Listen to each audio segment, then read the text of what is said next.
बढ़ती हुई दहशतगर्दी, बिलखुसूस जाफर एक्सप्रेस पर हुए अफसोसनाक हमले के बाद कौमी क़यादत सर जोड़ने को तैयार है।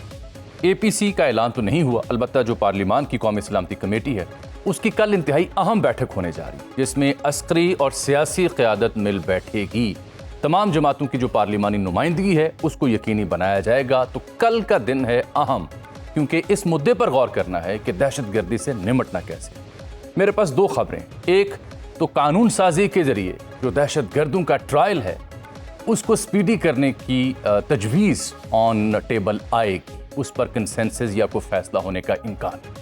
और दूसरा जो काइनेटिक ऑपरेशंस हैं, जैसे कि नेशनल एक्शन प्लान के बाद जो तरतीब दी गई थी मुख्तलिफ उन्वानों से, ये ऑपरेशन खैबर पख्तूनख्वा और बलूचिस्तान में जारी हैं दहशतगर्दों के खिलाफ। इन ऑपरेशंस में तेज़ी आएगी, वसी पैमाने पर यह तगड़े अंदाज में रियासती रिट की बहाली के लिए ये ऑपरेशंस लॉन्च किए जाएंगे मुल्क भर के तूल अर्ज़ में, बिलखुसूस उन इलाकों में जहां शोरिश है या दहशतगर्दी ज़्यादा हो रही है, और उनके सहूलतकारों तक भी जाया जाएगा।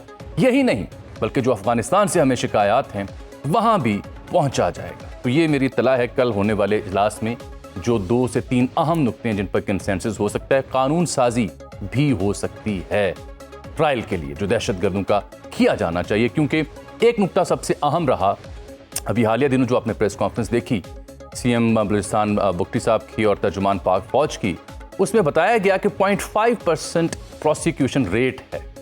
जो इंसाफ सज़ा जज़ा का मामला है, दहशतगर्द पकड़ा जाता है, उसके मुआवनिन पकड़े जाते हैं, तो सिर्फ 0.5% का ट्रायल होना मुमकिन होता है। दबाव कह लें, निज़ाम इंसाफ की कमी बेशियाँ कह लें कि वो लोग छुट जाते हैं, तो फिर एफर्ट्स जो की जाती हैं इंटेलिजेंस की जानिब से वो नाकाम होती हैं। याद रहे कि 180 से ज़ायद IBOs मुल्क भर में दिन भर में हो रहे हैं, और उसी तरह पैरेलल हम देख रहे हैं कि दहशतगर्दी की तादाद में भी इजाफा हो रहा है। वाक़यात में दर्जनों वाक़यात कल और परसों पेश आए हैं, अब तो उलमा इकराम को भी टारगेट किया जा रहा है। PTI इस सब के ऊपर कहाँ खड़ी है? आपने मेरे प्रोग्राम के आगाज़ में अली मीन गंडापुर और शेख वक्कास की झलकियाँ देखी, उनके बयानात देखे, थोड़ा कन्फ्यूजन थी।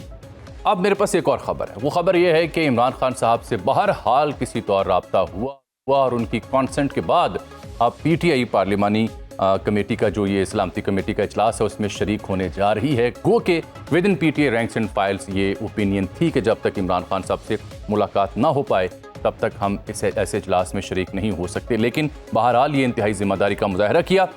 PTI के लिए इंतहाई अहम दिन है कल का, कि कल जब कौमी सियासी और अस्करी क़यादत सर जोड़ के बैठेगी, तो उन्होंने भी आज 14 नाम दिए हैं, अपनी अलग क़यादत जो है वो उस कमेटी का हिस्सा बनेगी। तो क्या फ़ैसले हो सकते हैं और क्या ज़रूरी इक़दाम उठाए जाने ज़रूरी हैं, सियासी तौर पर कंसेंसस हो पाएगा या नहीं, मौलाना क्या कह रहे हैं, इन मौज़ूआत पर बात करते हैं। मैंने प्रोग्राम के आखिर में CM पंजाब की परफॉर्मेंस के हवाले से एक सर्वे आया है, उसके ऊपर भी बात करनी है, लेकिन सबसे पहले सबसे अहम मौजू दहशतगर्दी और उसका हल।